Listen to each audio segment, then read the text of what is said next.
Much love, and I'm Wayne Johnson with Doc and Green Ministries. Got a short message for you today, but I want you to hear it and let it work in your spirit and feel it.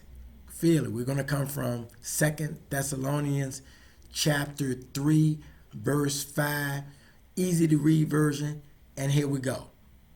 We pray that the Lord will cause you to feel God's love and remember Christ's patience, endurance.